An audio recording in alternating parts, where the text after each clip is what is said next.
doubling, you heard that right, doubling the size of the IRS through a budget reconciliation mechanism. What would this mean? It would mean $80 billion over 10 years to the IRS and 87,000 new enforcement agents. This is to go after Americans. We know the target. It's the American people. They said it because in the original bill they wanted that $600 transaction as kind of the linchpin in the whole thing. So this isn't any great surprise. This is exactly and precisely what they want. So, they're going to do it now by just doubling the size of that institution. I have said often, I'll say it again, the IRS is incapable of self-correcting. They're institutionally incapable. This is just going to add fuel to the fire. It's a little bit scarier even than that. I did some back-of-the-envelope math here.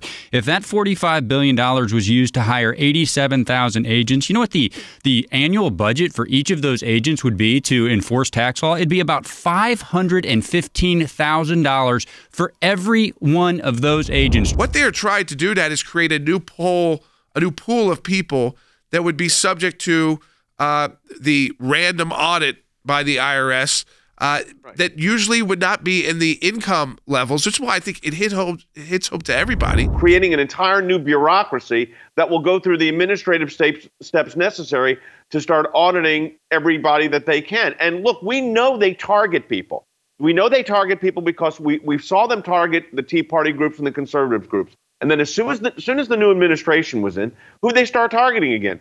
A group called Christians Engaged. At the heart of this, what upsets me the most is that the Americans that are going to be most affected by this can't afford accountants, don't have lawyers looking at their economic situation. They might go to a H&R Block to help with a filing, a simple kind of filing, but that while the Republicans and the Trump administration tried to continue to simplify the tax code by raising the standard deductions and items like that, make it easier. That most people are trying to comply and trying to do the right thing. They're not tax cheats. They're not criminals. And this kind of criminalizes everybody and with people that don't have the resources to fight back. You're weaponizing this institution who already has problems. And I go back to what, Harry, and I'll ask you this again. If you look at it from just a policy standpoint, pouring money on a system that doesn't work doesn't make that system now work. This is driven largely by ideology. It is not driven by efficiency. And so for many of the Democrats, basically unleashing the IRS, for instance, to go after churches, to go after working class individuals. This is part of a religious experience that they have engaged in. I think we need to describe the IRS for the agency that they are today. I mean, they are the most feared agency by the American people. They're the most powerful agency in the federal government. They're the most punitive agency in the federal government. And Jay, I would say they're the agency that's the most in need of reform. And that's a pretty significant statement when you're talking about the federal government. If you've committed tax fraud, someone's committed tax fraud, there are Department of Justice, U.S. Attorney's Office is called the Tax Division. They've been around for a long time. They prosecute cases. Does anybody believe that they're not going to be able to prosecute a major tax fraud case because they're not getting an additional $8 billion? No. So what do they want the $8 billion for? Well, maybe it goes to the tax-exempt groups so they could start going after nonprofits again, like they have a history of. A history that was so bad that we had to go to federal court and get court orders to get them to stop, which they then violated as soon as they got back into power.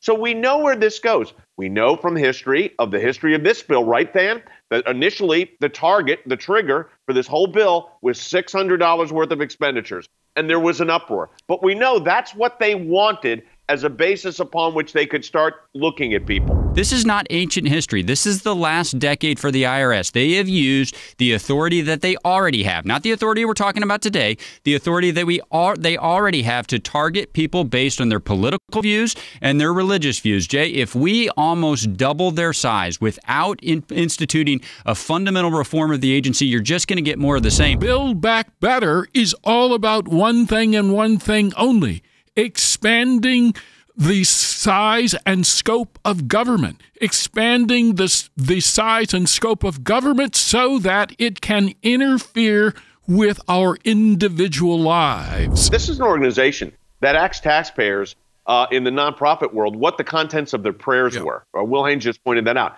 They asked that. Then they did it again in the Christians Engage case. So we know what they're after here. I mean, American people are smart. We know what's going on here. We have to watch this very carefully. I mean, there's lots that's bad in reconciliation. There was a reconciliation bill, the Green New Deal. That's ridiculous. But this will affect a lot of people. If the IRS is doubling in size, let me tell you something. If you don't have a lot of interaction with the IRS, you may very well wake up and soon, I mean, with this many new IRS agents, everybody's dealing with it.